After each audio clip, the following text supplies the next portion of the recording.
Terbaik, saya ambil dua-duanya. Optik Melawai, when you expect the very best. Ya, kita ke informasi selanjutnya. Pemirsa, Menteri Keuangan Purbaya Yudi Sadewa berencana menyederhanakan mata uang rupiah atau redenominasi.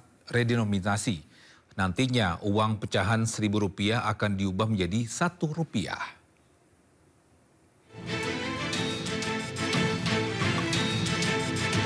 Menteri Keuangan Purbaya Yudi Sadewa berencana menyederhanakan mata uang rupiah atau yang dikenal dengan kebijakan mengubah Rp1.000 menjadi Rp1.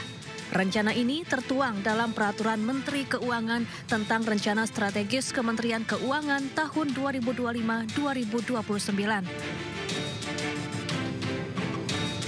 Kini pemerintah tengah menyiapkan rancangan undang-undang tentang perubahan harga rupiah atau redenominasi.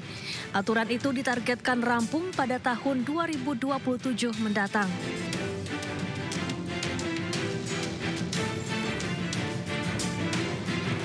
Redenominasi adalah pemangkasan atau penyederhanaan nilai mata uang tanpa memengaruhi nilai tukarnya yang dilakukan saat kondisi ekonomi sedang stabil atau sehat.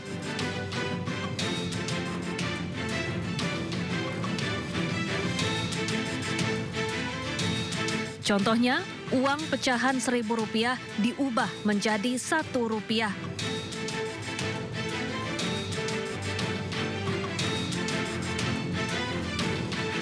Adapun tujuan redenominasi adalah untuk efisiensi perekonomian nasional, menjaga stabilitas nilai rupiah agar daya beli masyarakat terjaga, dan meningkatkan kredibilitas mata uang rupiah di mata dunia. Rencana redenominasi rupiah sebetulnya telah lama bergulir sejak 2013 lalu. Rencananya 3 angka 0 dalam mata uang rupiah akan dihilangkan. Tim Liputan iNews melaporkan. Ya, usai ditetapkan sebagai tersangka kasus tudingan ijazah palsu Jokowi, pakar telematika Rosurjo mengaku menghormati penetapan tersangka ini. Dan menurut Roy, status tersangka ini hanyalah proses awal dari rangkaian hukum yang akan dia jalani. Menghormati penetapan tersebut. Tapi sebaiknya semua masyarakat juga menunggu dengan sabar prosesnya. Karena kalau saya tidak salah dengar tadi, memang tidak ada perintah langsung untuk dilakukan penahanan. Ya, jadi ini clear banget ya, loud and clear. Jadi kalau tiba-tiba ada orang yang aneh-aneh atau orang yang mendesak-desak, itu tentu saja sudah merupakan hal yang justru melanggar hukum. Dan poin yang paling penting apa? Status TSK itu masih harus kita hormati dan sikap saya apa? Senyum saja. TSK itu adalah salah satu proses. Ya, masih nanti ada status menjadi misalnya lanjut itu baru menjadi terdakwa. Baru lanjut lagi menjadi terpidana. Di Indonesia ada orang dengan status terpidana saja inkrah. Sudah 6 tahun tuh inkrahnya ya, Pak. Masih bisa bebas melenggang dan menghina hukum di Indonesia. Ya. Jadi artinya adalah tolong aparat hukum juga fair dan adil dalam hal ini. Jadi sekali lagi sikap saya apa? Saya senyum. Saya menyerahkan ke kuasa hukum, saya tetap mengajak untuk semua yang ke-7 orang lain, ke-8 orang untuk tetap tegar. Ini adalah perjuangan kita bersama rakyat Indonesia, selaku masyarakat yang bebas untuk melakukan penelitian atas dokumen publik, tidak untuk dikriminalisasi, dan tolong aparat itu juga fair dan adil, karena jangan sampai ada orang yang dengan status terpidana 6 tahun, inisial SM, ya itu masih bebas dan menghina hukum. Saya kira itu ya, clear banget. Hukum selanjutnya mungkin langkah hukumnya tunggu. Peradilan atau bagaimana? Tunggu semuanya, ya tunggu semuanya. Apalagi saya tentu tidak bisa berbicara sendiri. Kita akan ikuti semua nasihat, maaf, apalagi termasuk dari para kuasa hukum yang ada.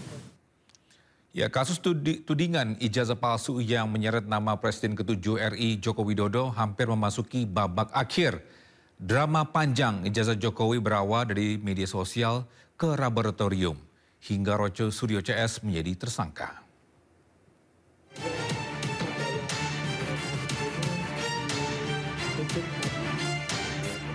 Kasus tudingan ijazah palsu yang menyeret nama Presiden ke-7 Republik Indonesia Joko Widodo hampir memasuki babak akhir.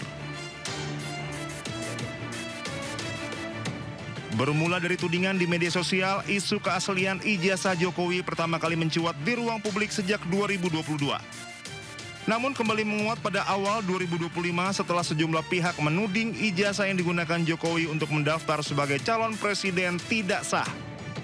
Jokowi melalui kuasa hukumnya melaporkan sejumlah akun dan individu yang menyebarkan tudingan ijazah palsu ke Polda Metro Jaya pada 30 April 2025. Jokowi melaporkan dugaan fitnah terkait tuduhan ijazah palsu ke Polda Metro Jaya.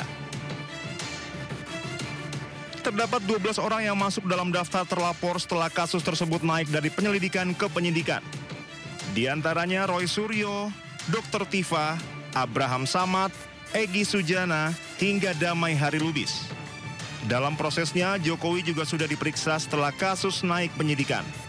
Pemeriksaan digelar di Mapolresta Solo pada 24 Juli 2025. Penyidik Polda Metro Jaya turut menyita ijazah SMA dan S1 milik Jokowi untuk diteliti laboratorium forensik. Polda Metro Jaya melanjutkan penyelidikan atas laporan yang dibuat Jokowi. Penyidik melakukan pemeriksaan intensif terhadap puluhan saksi dan ahli, serta menyita dokumen ijazah asli Jokowi dari SMA dan Universitas Gadjah Mada untuk dilakukan uji keaslian oleh Pusat Laboratorium Forensik. Hasil pemeriksaan forensik menyimpulkan ijazah yang dimiliki Jokowi adalah asli.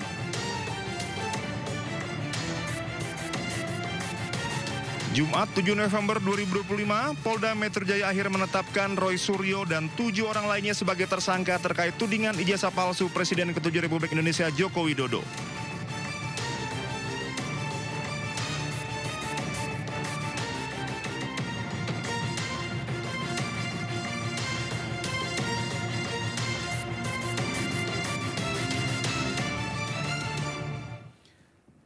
Bursa Presiden Prabowo Subianto melantik Komisi Percepatan Reformasi Polri di Istana Kepresidenan pada Jumat siang.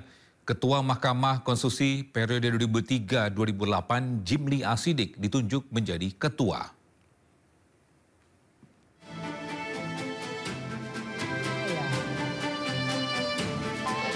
Presiden Prabowo Subianto melantik Komisi Percepatan Reformasi Polri di Istana Kepresidenan Jumat siang. Pelantikan berdasarkan keputusan Presiden nomor 122P tahun 2025 tentang pengangkatan keanggotaan Komite Reformasi Kepolisian Negara Republik Indonesia.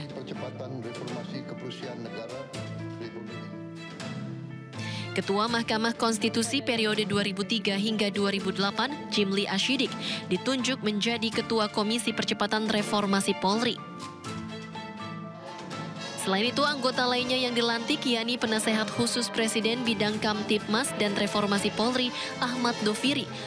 Menko Polhukam periode 2019 hingga 2024, Mahfud MD. Menteri Koordinator Bidang Hukum, HAM, Imigrasi, dan Pemasyarakatan, Yusril Ihza Mahendra. Menteri Hukum, Supratman Andi Aktas. Wakil Menteri Koordinator Bidang Hukum, HAM, Imigrasi, dan Pemasyarakatan, Otto Hasibuan.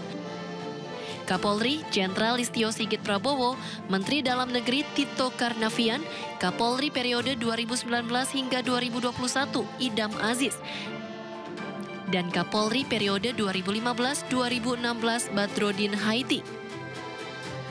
Usai melakukan prosesi pelantikan, Presiden Prabowo langsung memberikan arahan kepada jajaran Komisi Reformasi Polri.